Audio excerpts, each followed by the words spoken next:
Hi guys, and welcome to Rathwulven Bushcraft. Thanks a lot for tuning in. This is video number 4 of a mini-series on affordable yet awesome bushcraft knives.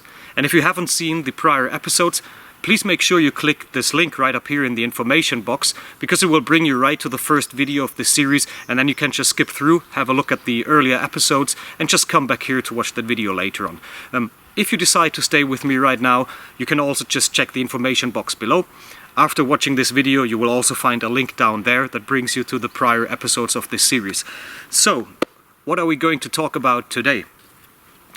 This tiny fella right here. Let me just bring that close.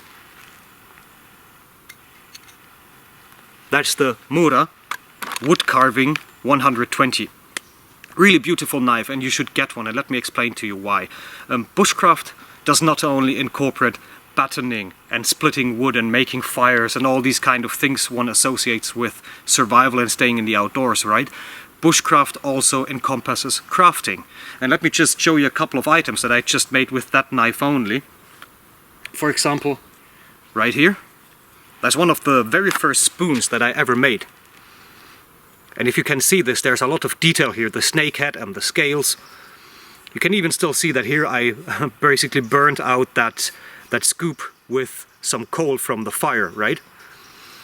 And as you can see, you can make really beautiful items with very limited gear, so with a simple knife like that. Another example would be the soup spoon, for example. And just to give you an idea, like this is made from beechwood, so that's pretty dense and hence pretty hard wood. And this should be Douglas fir, if I remember correctly. I'm not quite sure, but given the look of the grain, it should be Douglas fir, yeah, I think so. And both are relatively hard woods. That's like in the medium section, that's pretty hard wood. And you might ask yourself, okay, if I'm having a tiny knife like this, how is it going to do the job? Well, first and foremost, the geometry decides what the knife is capable of doing or not. And again, we do have a Scandi grind blade here, typically for Mura, and we also do have a drop point blade right here. As you can see this, it goes down like this and becomes really pointy, so that gives you quite an advantage. For example, if we are carving scales like these, you can just push that into the wood, make push cuts, remove a bit of material, and then you get this kind of pattern. So that's really great. About the steel, we're dealing with a carbon steel here, so again, it's a very soft type of steel, but it's easy to sharpen because you have the Scandi grind, and it also almost has the width of like a DC4 whetstone or comparable products that are popular out there in the market, right? And what's really great about this is if you have this kind of like 5cm blade, it gives you a lot of control. You can do a lot of works that are very filigrane, very detailed. So this is a good addition for anyone who wants to do more than just splitting wood, building fires, and just spend some time outdoors. If you really want to craft something, this is the go-to knife to start with, in my opinion. Well, let's also talk about the handle. As you could see, we do have no type of finger grooves in there and no kind of design that looks fancy and ergonomic, but we rather have this kind of like barrel shape type of handle. It's round all the way, it's elliptical like so.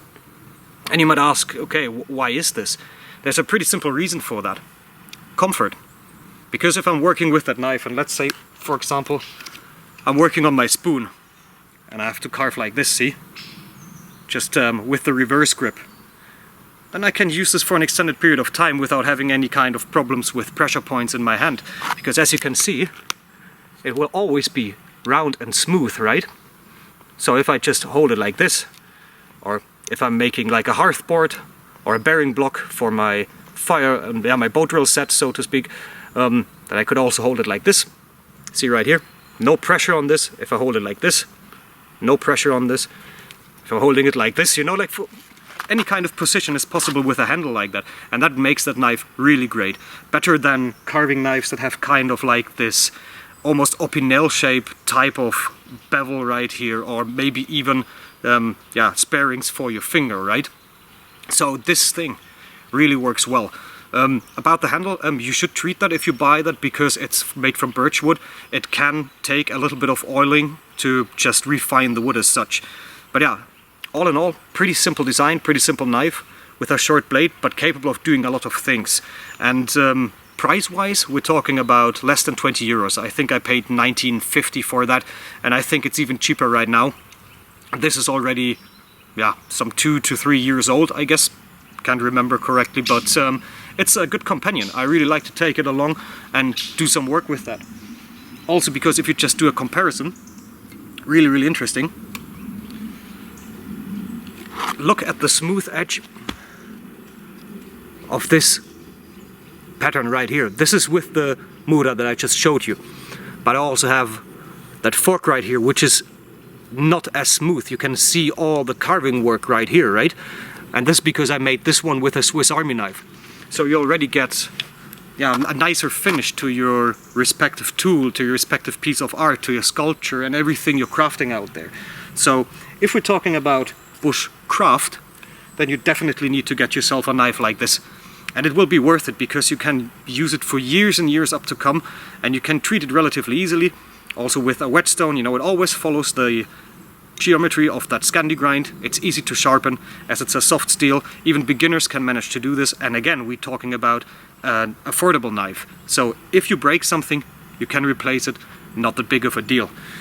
One little tip though, if you do have a leather strap for stropping your knives, use that once in a while, especially if you're carving outdoors. Like if I'm here and I'm just spending an hour carving, like I'm taking a half-hour break, for example, and then I'm just taking my leather and I'm just working the blade so it keeps the sharp edge. It really thanks you that if you just do that once in a while, because the knife is very tiny, it's very filigrane, it's yeah, almost tender, and if you take good care of that, it will also thank you that by performing really well. But yeah, I think that's enough talk about the knife. Probably you're curious about the knife's performance, right? So I would say we just go down that way. I'm going to look for some hazel or so, and then we're gonna make a tri-stick.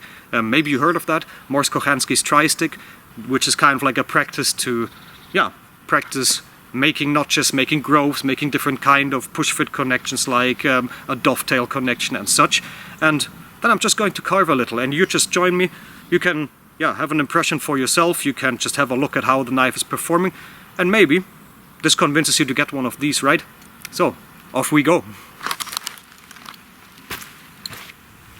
Okay, so I find myself a nice spot to carve at. Nice park bench right at the edge of the forest over there. And I also did find some birch, really nice and straight twigs. I didn't find any hazel, but it doesn't really matter. Birch is even better for demonstrational purposes because the wood is a little harder and it doesn't have that marrow type of channel in the middle, so it's really nice to carve with. And I say let's just get going, alright? Let's just first strip it from all the tiny twigs right here and those tiny little pointy ends.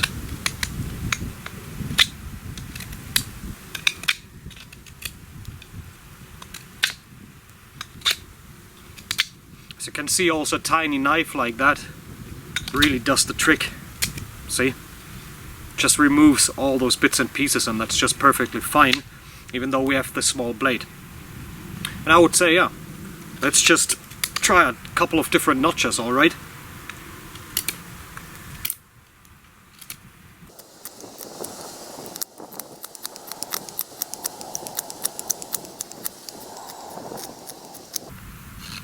So what's really great about this knife, if you can see, if I'm making this pointy end here like for a tent peg or so, I can also use the thumb of my left hand with which I hold the wood just to give it a little push on the edge. See? Just like on the tip, like so. Maybe you can see this better with the black shirt, right? So if I go there, I can just push that and I get really fine shavings. I'm gonna show you a couple of close-ups after I'm done with the tri-stick.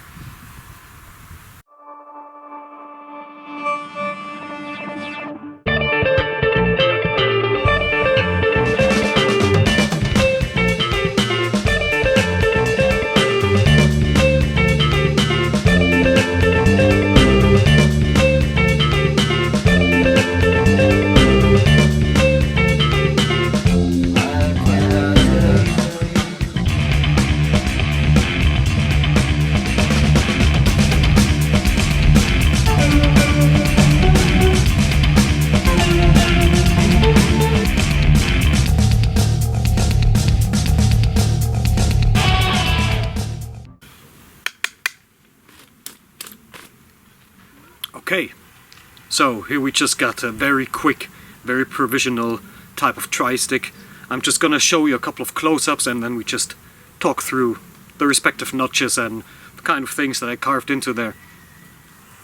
Okay, so for the tri-stick, just to have a quick look at that, just a pointy end. You could also just make that round, for example, if you're carving yourself a bow drill spindle, right? And we do have like a 90-degree angle notch right here. If you can see this, this is just for any construction that's related to pot hangers or something, you know, that you just want to mount like so. Then we do have a round notch, which is for crossfit type of connections. If you see that, if my finger was a different stick, you could basically build a connection like that. For example, if you build a tripod or something comparable, then there's just a tiny groove here. This could be used for maybe cordage or other kind of purposes, maybe for stripping roots and to make some cordage and such. Then here we do have a spare ring. This is just for different types of constructions. For example, if you want an axis, see, like that, something that turns or something that needs to move like so. A regular V-notch, also for connections. And yeah, then there's just like an X-shaped notch, if you can see this right here. That was also just another try. And as you can see, you can get a lot of work done with a tiny knife like that. And I'm also going to show you a couple of practical demonstrations right now. First of all, of course, feather sticks and such. I just prepared a piece of wood right here. And if you can see that, you can get really marvelous effects with this knife. Really nice curls. And also just to show you like a stop cut kind of construction. It really bites into the wood like so. Now we just go in, take that out, and we already have a pretty decent notch, if you can see that. So yeah, so much for the knife. Alright, so to wrap up the video, I also quickly want to talk about two minor flaws of the knife, in my opinion, simply because I want you to get a fair idea of that knife and what it can do and what it can't do. Also because I'm not paid by Morakniv and I'm not in any way associated to them. I just want this to be fair, it should be objective, right? And one of the weaknesses is this part right here, in my opinion. Right here, this type of bevel, like where they basically hammer in the blade and fixate it with this metal ring. If you can see this, it does already have a little play, and we're talking 3 years of extensive use, so I'm okay with that, you know, for that price. Pretty decent performance, but I worry that this might come loose at a point and that I might need to replace this with a different blade or so, or yeah, fixate it back again. So that's one thing that I just noticed after extensive use, so bear that in mind. And the second thing is the sheath as such. I mean, the knife does fit, but it comes loose relatively easy. See? And of course it's plastic. I mean, what do you expect? But nevertheless, I don't like that much. But it has one particular point of weakness right here. If you can see this, the hanger, that part right here for your belt.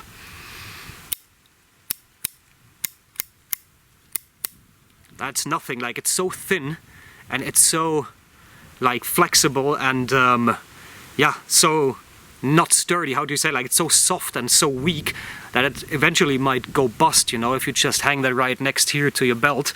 And if you can also see this, like I wore this one single time, and if you can see this, like it's already totally bent, so it doesn't offer a lot of support. Also really bad about this part here, there's no drainage hole in there. I mean, you can drill that in, of course, it's not that big of a deal, but it doesn't come with that by means of standard production. And I find this rather sloppy in my opinion, but it doesn't really add anything to the knife as such. The knife still remains a great tool. So yeah, I hope that this was kind of handy for you. I hope you learned something from that. Please just let me know in the comments if you already have one of these knives, if you intend to buy one, what your opinion is on this video. You know, if you got questions, remarks, just drop them below in the comment section. I will gladly reply. And as usual, if you like this video, please give it a thumbs up. Please make sure you subscribe to the channel if you didn't do so yet, and also make sure you check out all the other videos, because there's more content on my channel that might be of use to you. Just have a look around and let me know what you think of that, right? And yeah, I would say I'm gonna wrap it up from here. That's the video for now. I'm now gonna carve something else. I got a piece of ash right here. I'm gonna make a tiny little necklace as a present. I also got myself these fellas here. Those are actually from a hemp field over there, and I'm going to use this to make some cordage. And yeah, I'm just gonna show you a picture by the end of the video so you can just see what I did with the tiny knife and a bit of natural resources, so you get a bit of crafting too. And then I say, thanks for watching, have a great time outdoors, enjoy carving, enjoy bushcrafting, and see you next time. Bye bye.